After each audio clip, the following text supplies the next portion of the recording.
والله يدعو إلى دار السلام ويهدي من يشاء إلى صراط مستقيم.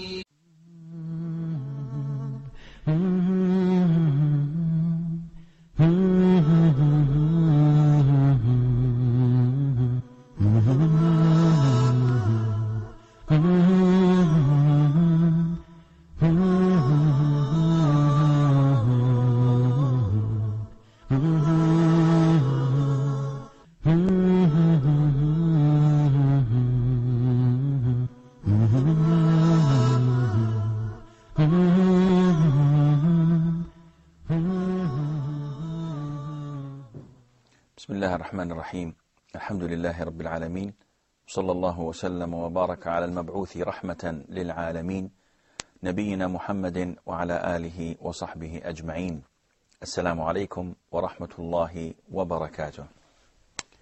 With the grace of Allah, the army that went on the battle of Mu'tah came back to Medina after a battle that was almost certain to kill all of the 3,000 men. Being faced with an enemy army of 200,000 troops, yet with the grace of Allah, they only lost 13 men as martyrs, insha'Allah. They've inflicted a large number of casualties in the enemy army. And this was considered to be a victory to the Muslims, because managing to escape with only 13 casualties meant that this was indeed a victory. And I can imagine now, like if the police around Medina, they hear about a battle between 200,000 and the Muslim army, and then they hear that the Muslim army came back with only 13 people died. It's like, massive lesson, isn't it? Like, it's a lesson which, I don't know, maybe? Of course, this had its impact over Arabia, because this was unimaginable. You cannot simply escape 200,000 men with such low fatalities. This was not possible in normal terms. I believe because as well the police they didn't know exactly about the amount of the Muslim army, especially after Khalid ibn al-Walid, may Allah be pleased with him, changing the faces and these things. I believe that maybe the only thing which they heard about the Muslim army had a battle against 200,000 and they came back safely, like nothing happened, just they lost 13 people. I believe that the number was well known to the tribes, because on their way back they had to pass by tribes, and people would estimate their number through judging the amount of camels they slaughter. And Arabs have their own ways of estimating the number of people passing by. But the best thing was that, imagine this victory they had, yet when they went into Medina, they were met by the people of Medina, not congratulating them on this victory. On the contrary, they used to throw sand and dust in their faces, angry with them, telling them, you've escaped the battle in the sight of Allah, you came back safe. Imagine the feelings that the women, the children, and those who were in Medina had. They considered this to be a defeat. And they considered them coming back as running away from battle. So they were throwing the sands in their faces and calling them Ya Furrar, you who had escaped. And the Prophet ﷺ would say to them, no, they did not escape. They will retaliate, insha'Allah, soon. So the Prophet ﷺ comforted both parties, and at the same time, he gave them the glad tidings that the 13 men who died in the battle of Mu'tah, they would not, at the moment, they do not wish that they were among you. Because what they found at the side of Allah, the blessing, the paradise, the heavens, is far greater than what you are enjoying at the moment. So it was revealed to the Prophet ﷺ that tell your people that those who died in the battle of Mu'tah are happy where they are, and they would not be pleased to be with their family and their loved ones at the moment. After the battle of Mu'tah, the tribes around Medina may have second thoughts about what was going on, and especially the tribe of Quda'a, as they themselves aided the Byzantine army. They were up north. So the Prophet ﷺ thought of teaching them a lesson, and at the same time he thought of teaching the tribes around them a lesson for what they had done. So immediately afterwards he sent an army in what is known to be Ghazwat That Salasil. And he had Amr ibn al-As as the leader of this detachment. It was a military expedition of 300 men, Ansar and Muhajirin. And they went. After they traveled for a few days, they came to know that the tribe of Quda'a is gathering an army to raid Medina. And they heard about the coming of this army, so they're gathering more tribes to attack the army. Amr ibn al-As, may Allah be pleased with him, evaluated the situation and thought that the 300 men with him were not sufficient. So he sent to the Prophet ﷺ for reinforcement, and he set camp. And the Prophet ﷺ immediately sent an additional 200 men led by Abu Ubaidah Amir ibn al-Jarrah as reinforcement. And in this army of reinforcement were Abu Bakr and Umar, may Allah be pleased with them. The minute the army was full and joined together, Abu Ubaidah Amr ibn al-Jarrah, he was supposed to lead, as he is the higher commanding officer. Yet Amr ibn al-As did not agree to that, and he told him that I am the leader of the original army and you came as reinforcement. And it wasn't a struggle of power, but it was difference in opinion. Yeah. Now remember that Abu Bakr and Umar were in the army, yet they let the leadership to Abu Ubaidah and to Amr ibn al-As. Abu Ubaidah Amr ibn Jarrah, being a companion of the Prophet ﷺ and a leader himself, agreed to what Amr said, and he gave him the leadership. And from there, Amr and his army went around the areas, and the army that was about to form and attack Medina was dispersed, and they all went in different sides of Arabia, running for their lives. In that expedition, we learn that it is permissible for someone who is below others to lead them.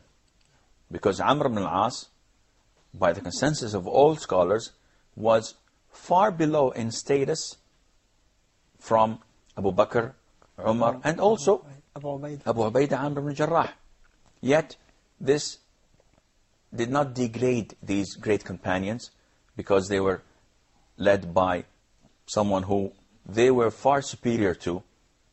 They were following orders. And this is also another thing that Muslims should follow. We should follow the chain of command. And this is an Islamic aspect. Without following the chain of command, unfortunately, things go into chaos and mayhem. Because if everyone decides to be an officer, there won't be any soldiers. Yeah. And like they say, all chiefs and no Indians. And this is not acceptable in Islam. If Allah Azza wa Jal appoints someone to be the leader, we all have to obey him. And that is why the Prophet ﷺ once said in an authentic hadith, whoever obeys me, obeys Allah. And whoever obeys my Amir, my leader, the one that I appoint to lead, is obeying me. And a verse in Quran as well, Allah, the Most Almighty, is telling His Prophet ﷺ in Quran, Prophet ﷺ, tell them, if you do love Allah, so then follow me. Allah loves you. So it's an order from Allah Himself that we have to follow the Prophet's orders. Yes, this is beyond questioning. But now we're talking about obeying the rulers and the leaders. And it's something different. There's another verse where Allah Azza wa Jalla talks to the believers and tells them that you believe, obey Allah, obey the Prophet ﷺ, and those who take charge of you, who are in charge. And this is an Islamic aspect, that you obey those who are in charge as long as they are obeying Allah and the Prophet ﷺ.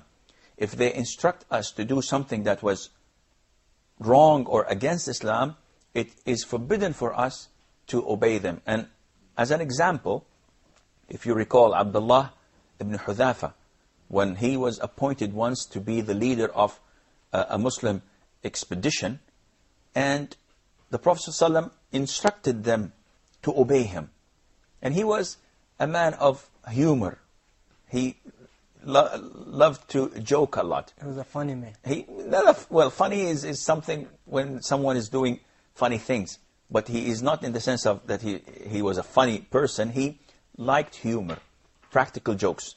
So he went with his people, and once he was irritated, he wanted something, they did not want to give it to him, so they built a fire, a big fire, and it was very cold, and he ordered them to go inside the fire. And they were hesitant because who would kill himself?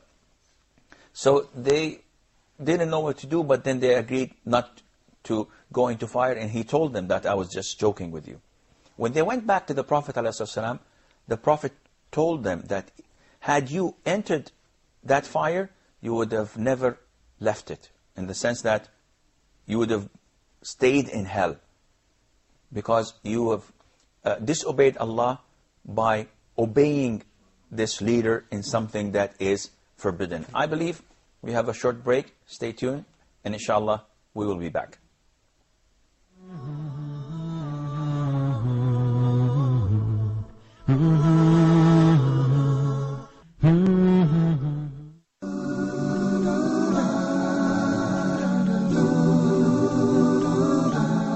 According to the Quran, we live in a universe that worships Allah. It is not just human beings who celebrate His praises, but animals as well. Join us every Wednesday at 20 GMT for your show, Even Animals Glorified.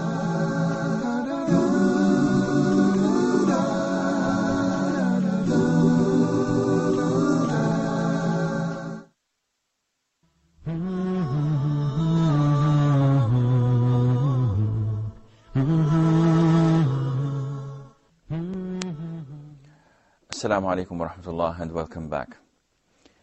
With the grace of Allah, the military expedition of Amr ibn al-As, along with the 500 companions of the Prophet ﷺ, succeeded in their mission, and they went back to Medina. As they were going back to Medina in one cold night, Amr ibn al-As, who also being an Amir, meant that he leads the prayer of the Muslims. Though he had Abu Bakr, Umar, and Abu Ubaidah, Amir al-Jarrah behind him, yet this is the Islamic principle. Whoever is appointed to be the leader of people, he leads the prayer. And by the way, this is an Islamic concept, that no threesome or more traveling, they should appoint someone to be their leader. And the Prophet ﷺ also instructed us that this leader is the one to lead the prayer, and he is to organize the group that is with him, and they should also follow and obey him as long as he's not instructing them to do anything wrong. On that night, that cold night, Amr ibn al-As, may Allah be pleased with him, woke up in the state of sexual impurity. So he had to pray Fajr, but he did not have the ability. He had water, but he did not have the ability to perform total bath. It was so cold. So he performed dry ablution, or what is known as tayammum. And he led the prayer. Of course, all those who were behind him they performed ablution. And some of them did not like what they saw. So when they went back to the Prophet ﷺ, the Prophet smiled and asked Amr, why did you do this? He said, well, Prophet of Allah, I remembered the verses of the Quran where Allah tells us, do not kill yourselves.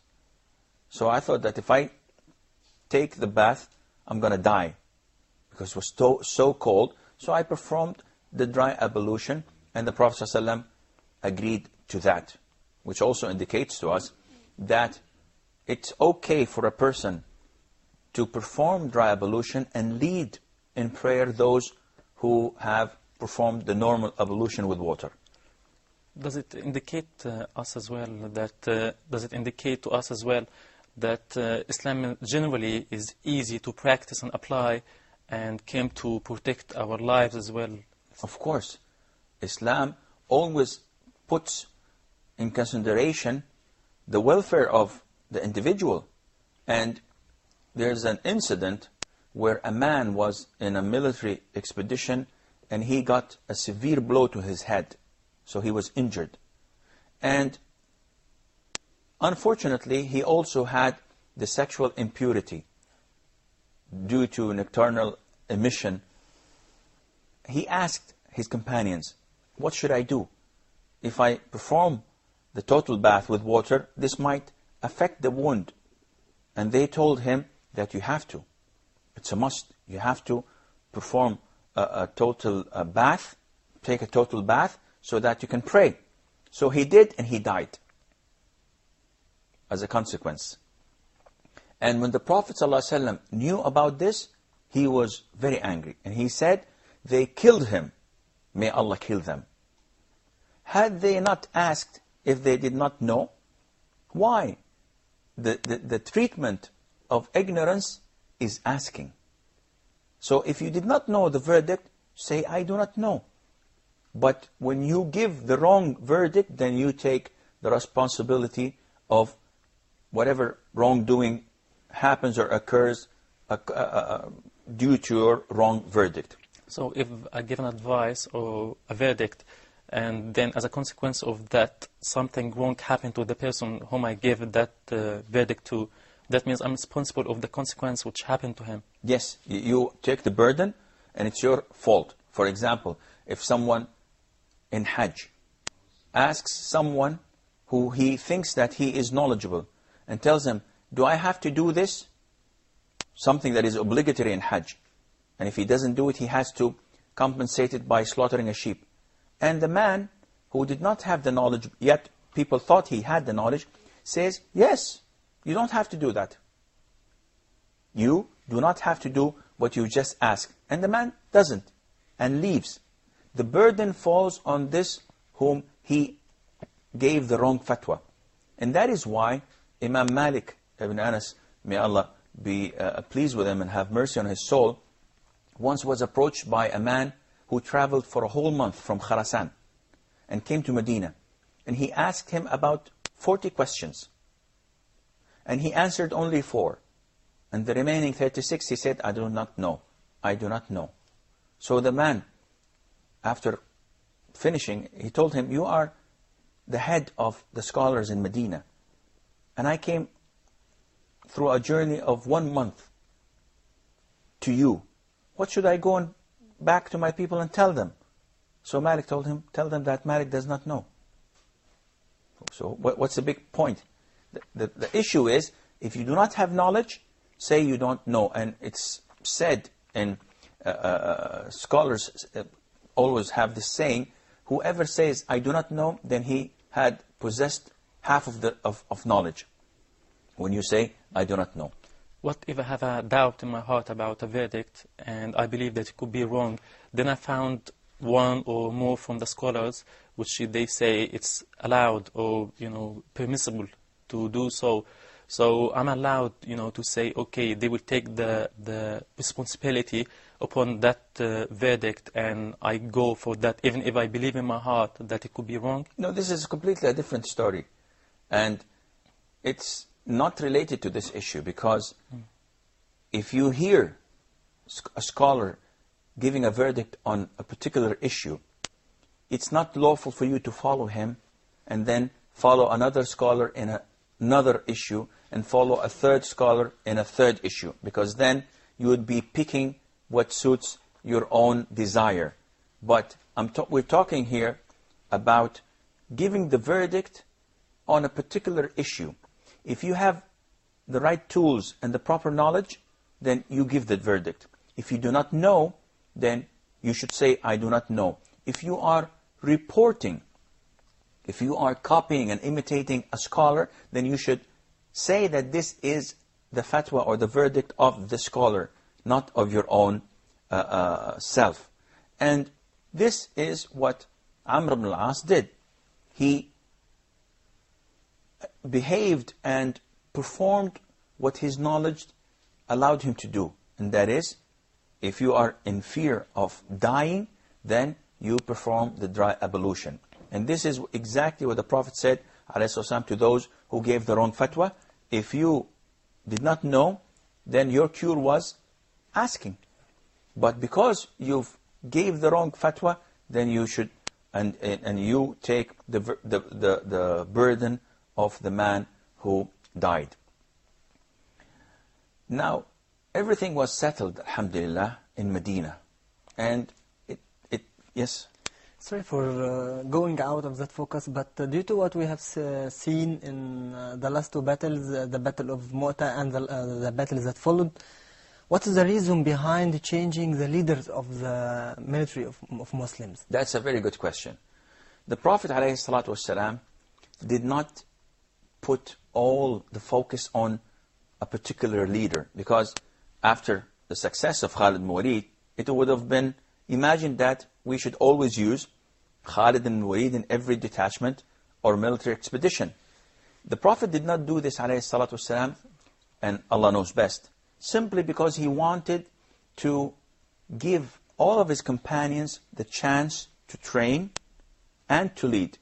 It was also a form of testing them, so that he would know that how would they behave in times of crisis, and how what choices they would make, whether it's right or wrong. So it was form of training, and also form of giving the honor of leadership to those who were capable of leading. Okay. See, the Prophet ﷺ did not give these positions to people because of their relation to him. Yeah. Otherwise, he would have always sent Ali ibn Abi Talib, yeah, because he was the closest among the companions. Though he was a good and excellent and experienced fighter, he did not send them except in one or two. But he always sent Zayd ibn Haritha, he sent Abdullah ibn Rawaha, he sent Hamza, may Allah be pleased with him. He sent those who were known to be strong and experienced leaders to get more and more experience. But how could the Prophet ﷺ be sure that what happened or what could be happened with the other leader could be happened with the son? What could be achieved with the past leader should be achieved with the next one? Well, the Prophet ﷺ does not know the unseen. Yeah. So he had a way of looking at people and understanding their character. And that is why he always hoped for the best. So he chose a leader, he put him on a detachment, and he instructs him to follow his instructions. Alhamdulillah, it's all proved to be well. Now, the Prophet ﷺ, as everything seemed to be calm and peaceful, again came to know a disturbing fact.